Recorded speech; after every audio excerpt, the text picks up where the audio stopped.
Agentes da Cultura, vozes vivas da academia. Olá a todos, meu nome é Diana Lourenço e sejam bem-vindos ao podcast do Observatório de Arte e Cultura no Ensino Superior. Para o primeiro episódio temos o enorme prazer de receber a Fátima Vieira, que passo já a apresentar. Fátima é vice-reitora da Universidade do Porto para a Cultura, professora catedrática da Faculdade de Letras e coordena vários projetos académicos e de extensão ligados ao pensamento utópico, à tradução literária e à construção de sociedades mais inclusivas. Fátima Vieira tem também uma carreira internacional, já organizou congressos e participou em programas de doutoramento em mobilidade docente na Europa, Ásia e América do Sul. E foi distinguida por várias associações internacionais pelo seu trabalho em promoção do pensamento utópico. Bem, havia muito mais que poderia dizer, mas bem-vinda e passo já à primeira pergunta. Muito obrigada. Conseguimos perceber que a cultura está no centro do seu trabalho académico, mas e no seu dia-a-dia? Como é que está a cultura? A cultura está todos os dias. E até mesmo antes de ser vice-reitora para a cultura. Em primeiro lugar, se entendermos a cultura como a forma como nós vivemos o mundo e aquilo que entendemos por desenvolvimento, todo o dia tenho estes valores, princípios, esses valores fundamentais que me guiam também sempre presentes. Mas se quisermos falar de atividades culturais, para além das atividades culturais da própria reitoria, estamos a falar de 280 eventos por ano, e eu estou na maioria deles, temos também o consumo privado, se assim quisermos dizer, de cultura. Eu tenho a sorte de morar na Baixa de Porto e, portanto, estou apenas a uns passos do Rivoli, do Batalha e também do Teatro de São João. Ainda ontem fui à inauguração do novo ciclo Cinema do Batalha e, portanto, todos os dias sou ativamente consumidora de cultura e sempre o fui.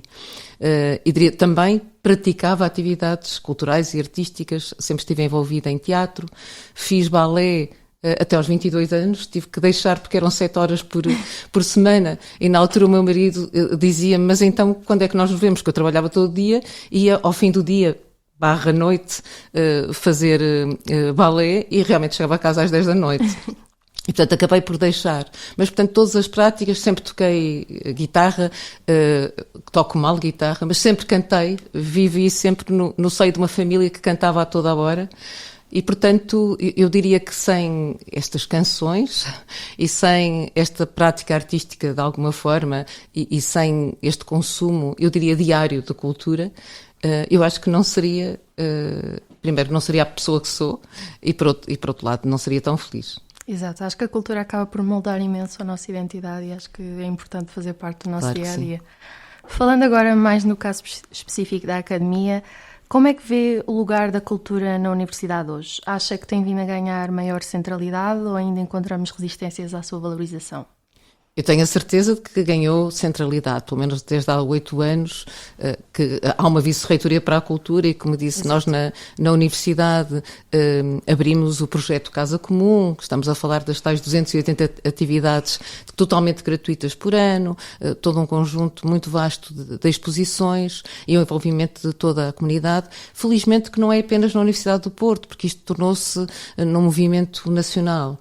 Nós temos trabalhado, foi criada uma comissão de arte e cultura, comissão especializada em arte e cultura do CRUP, do Conselho de Reitores de Universidades Portuguesas, e temos, desde há 6 anos, vindo a trabalhar de forma articulada, de forma a que a cultura seja reconhecida exatamente como um valor na própria universidade. Claro que há algumas resistências, mas eu diria que tenho visto mais entusiasmo. Ainda recentemente começamos uma operação que para nós é importante e que envolve também o Observatório da Arte e da Cultura no Ensino Superior, que é o mapeamento dos espaços culturais da universidade. Nós estamos a fazer na Universidade do Porto, mas este mapeamento está a ser replicado em outras instituições do ensino superior do país e agora vamos partir em breve para o perfil cultural, a identificação do perfil cultural dos estudantes. E eu confesso que num primeiro momento pensei, vou encontrar resistência por parte dos diretores das unidades de investigação, das direções das faculdades, das próprias bibliotecas, e não, aquilo que aconteceu foi que quando nós lhes falávamos deste projeto eles compreendiam a sua necessidade. E realmente o que nós temos que fazer é passar por todos estes processos, todas estas etapas, para que possamos verificar aquilo que já acontece em outros países, que é a institucionalização da cultura. Ou seja, reconhecer que ir para a universidade não é apenas adquirir uma formação e uma competência técnica altamente especializada, mas é também adquirir, se assim podemos dizer, uma cosmovisão universitária. E por isso é que estas atividades culturais são tão importantes, porque estas atividades culturais e artísticas dão-nos armas para percebermos melhor o mundo, para compreendermos melhor o mundo. E se me perguntassem aquilo que eu queria mesmo para a universidade, eu queria que fosse possível falar-se de uma cosmovisão universitária, moldada exatamente pelo pensamento crítico que nos dá a cultura e que nos leva a compreender a necessidade de nos afirmarmos, ou seja, quem está no ensino superior, os nossos estudantes do ensino superior, toda a população académica, afirmar a sua responsabilidade pela construção de uma sociedade inclusiva, ecológica, solidária e com a compreensão do papel que a todos nós compete cumprir. Mas se tivesse que apontar exemplos mais práticos, onde vê que existe realmente mais limitações, tendo em consideração que a cultura está muito presente no nosso dia-a-dia hoje em dia e nas universidades, quais é que poderia realmente dizer? Limitações, como está a falar de resistências. Exato, resistências. Eu penso que alguma resistência poderá haver, sobretudo à criação de unidades curriculares de competências transversais e transferíveis, como aquelas que nós temos feito na reitoria, por exemplo, que levam os estudantes à Casa da Música, ao Museu Soares dos Reis, ao Teatro Nacional de São João. Ainda recentemente fizemos uma também de prescrição cultural. É aí que eu acho que poderá haver, por parte dos diretores dos cursos, que sabem que aquelas unidades curriculares têm que caber num plano, embora opcionais, têm que caber num plano dos cursos, mas que acham que se calhar era melhor se os estudantes fizessem outra opção que não a cultural, ou seja, provavelmente poderá haver alguma resistência no sentido de reconhecer que aquelas unidades curriculares são importantes também para os estudantes, mas se calhar porque estão num outro, portanto, olhando para o currículo, por exemplo, de um curso de engenharia, de medicina, mesmo aqui de qualquer um da Faculdade de Letras, pensa-se, bem, se calhar faria muito mais sentido o estudante fazer aquela unidade curricular e não esta que é transversal. Mas eu diria que, de uma forma geral, têm sido, sobretudo, bem recebidas estas unidades curriculares pelos estudantes. E os grandes obstáculos que nós temos encontrado são, sobretudo, administrativos. Ou seja, que é um obstáculo importante. Os estudantes querem muito, quando nós publicitamos todos os anos estas novas unidades curriculares de cultura, e depois dizem, eu vou à secretaria da faculdade, ou telefono para lá e dizem que tenho de ir mesmo àquela secretaria, tenho que ir lá presencialmente, e que depois são tantos obstáculos administrativos que realmente às vezes é um pouco difícil. Nós sabemos que a burocracia, infelizmente, atrasa muito o desenvolvimento, e este é um bom exemplo. Mas, de uma forma geral, eu diria que este movimento de afirmação da cultura, de institucionalização da cultura no ensino superior, tem sido bem sucedido e bem recebido. Ótimo. Gostava de partir agora para um tema mais específico do seu trabalho, a utopia, que é um tema central. Pensando agora na Universidade do Porto, como é que o pensamento utópico pode inspirar novas formas de valorizar e de fazer cultura por aqui? O que é que acha? Eu costumo falar dos 4 modos de pensar utópicos, e o primeiro logo é o perspectivo, e costumo dizer, quando estou a falar de utopia, que aquilo que distingue o pensamento utópico é o facto de, em vez de se começar com um raciocínio extrapolativo, começar sempre com um raciocínio ambicioso. Vou explicar melhor. Nós, quando queremos mudar alguma coisa, podemos perguntar, com os instrumentos que eu tenho ao meu dispor, o que é que eu posso fazer com estes instrumentos para melhorar essa situação? Isso é um raciocínio extrapolativo.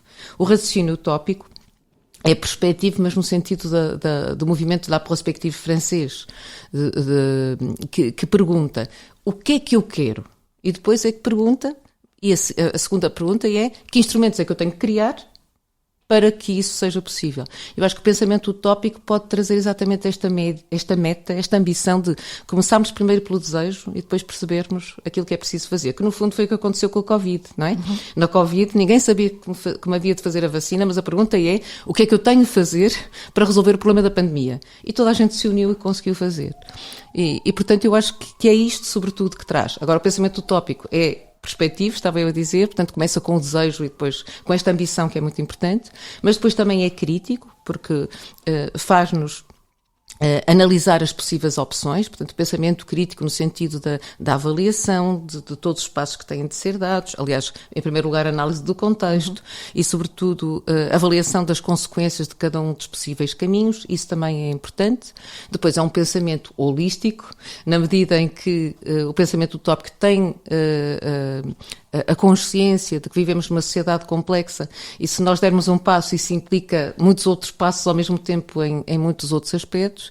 E depois, por fim, é criativo, ou seja, o pensamento utópico não repete aquilo que existe, procura sempre uma alternativa.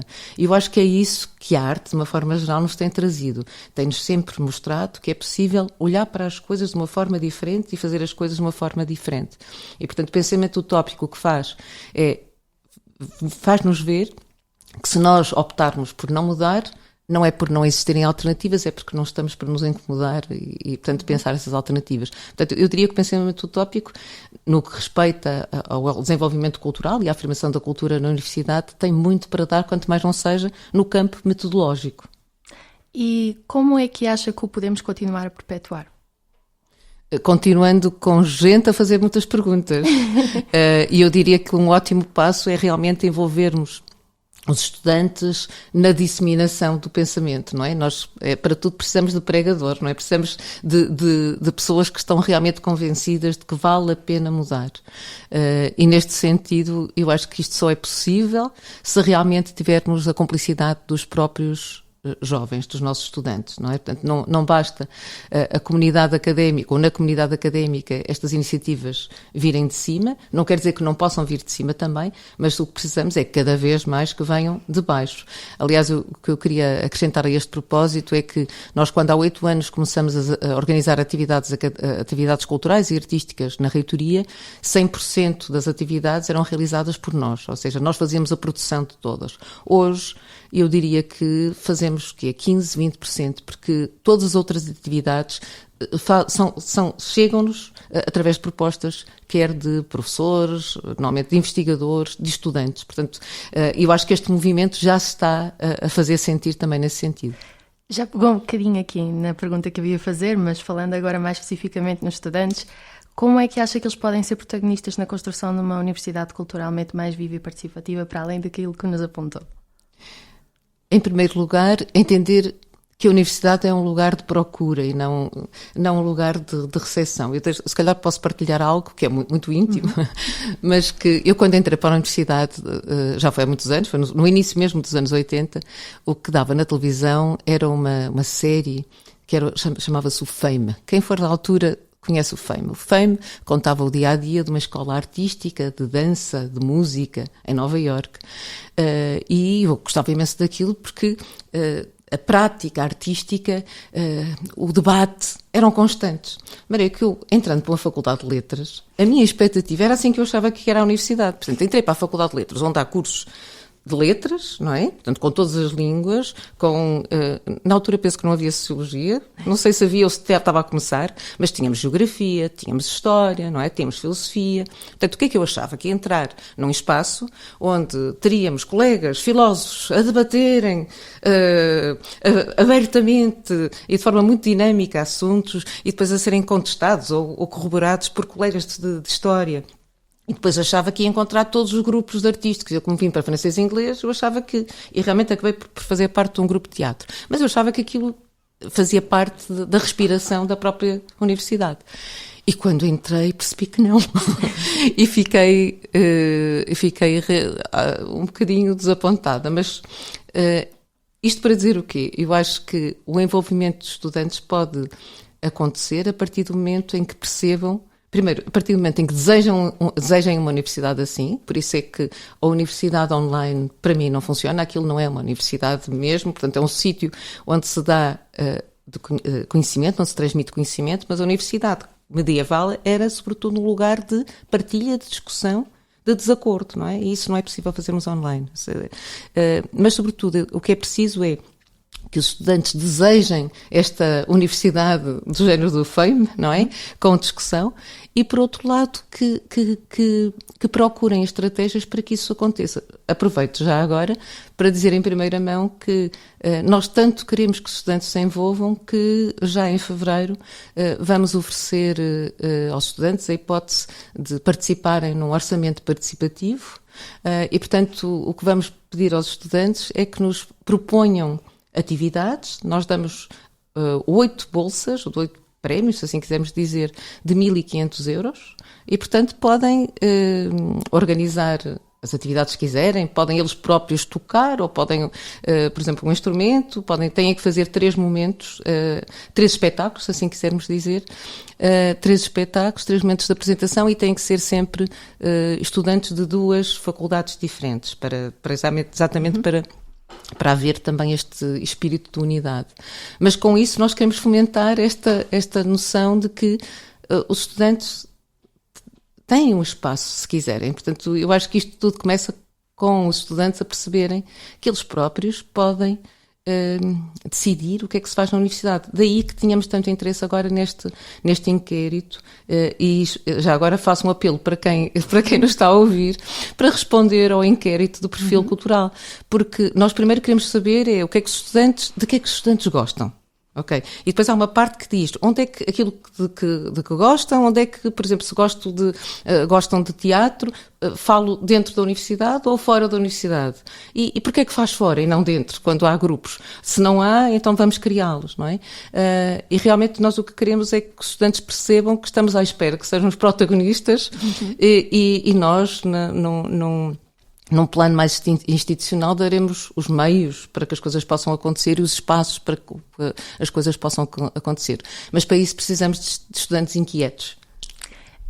Deu-nos agora um exemplo, mas eu gostava de saber mais exemplos que acredita que tenham sido essenciais dos estudantes e onde acha que tem-se visto que eles têm estado envolvidos culturalmente na universidade. Sim, exemplos que se lembra à partida. Sim, estou a pensar, por exemplo, não me lembro ao certo qual é o nome do grupo, mas estou a pensar, por exemplo, num grupo de estudantes feministas da Faculdade de Arquitetura que nos propõe com muita regularidade uma série de eventos exatamente para afirmar o lugar da mulher, não apenas na sociedade, mas também no mundo da arquitetura, como sabemos que é sobretudo masculino.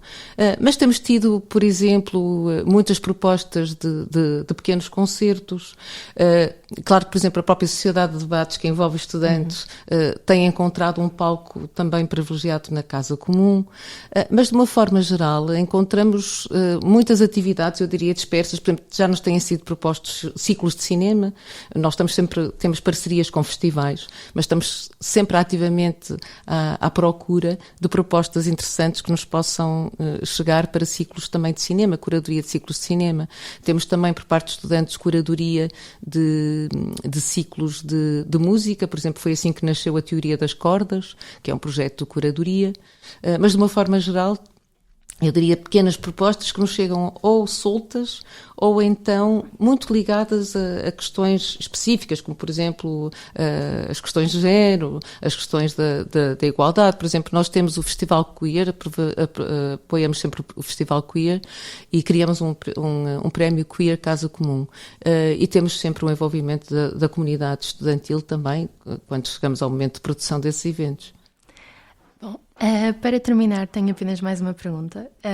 Gostava de saber se há alguma iniciativa cultural, algum livro, espaço ou projeto que recomendaria a quem nos está a ouvir. Em primeiro lugar, a Casa Comum. Eu fico muito triste, porque a Casa Comum abriu há quase 8 anos, e fico muito triste quando me dizem que nunca ouviram falar da Casa Comum na universidade, não é? Então, já fora fico triste. Mas, portanto, eu diria, vão à Casa Comum, podem encontrar, basta escreverem Casa Comum Porto ou Casa Comum Intervenção Cultural, porque o nosso projeto é de intervenção cultural, portanto, não é um papel passivo aquele que nós queremos.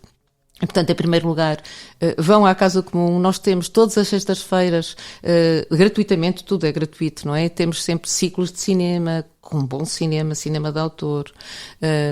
Temos também concertos de todo o tipo de música, desde a música clássica, à música rock, por exemplo, que tivemos ainda há pouco tempo grandes iniciativas nesse sentido. Agora, nos próximos tempos vamos ter também música eletrónica, podem ficar atentos. Ou ainda, por exemplo, poesia. Por exemplo, nós temos na terceira terça-feira de cada mês temos um coletivo de poesia. Apareçam. Mas há outros espaços na cidade que valem a pena. Por exemplo, Mira Fórum é um projeto admirável de dinamização a partir da própria comunidade. Livros, como falou, eu diria se calhar o livro que acabei de ler, que é o da Rosa Alice Branco, que é a antologia da sua poesia, mas eu diria, de uma forma geral, nós temos tão bons poetas, eu gosto muito de poesia, e acho que a poesia tem esta capacidade de dizer muita coisa em muito poucas palavras. E exatamente porque nos surpreende, porque a boa poesia faz isso, surpreende-nos quando diz as coisas de uma forma completamente inesperada. A poesia é muito boa para treinar a nossa mente a procurar essas coisas que são dissonantes, mas que nos levam também a bons caminhos. E, portanto, aqui no Porto temos muitos poetas, bons poetas, e se calhar eu diria qualquer livro, mas a começar já agora nesta antologia da Rosa Alice Branco, que também está agora em discussão na Casa Comum nos próximos dias. Bem, fica aqui principalmente o apelo para não se esquecerem de ir à Casa Comum. Fantástico, muito obrigada por partilhar o seu tempo e a sua experiência connosco. Tenho a certeza que os nossos ouvintes hoje vão sair daqui inspirados e com várias ideias sobre a cultura e sobre a utopia. Muito obrigada.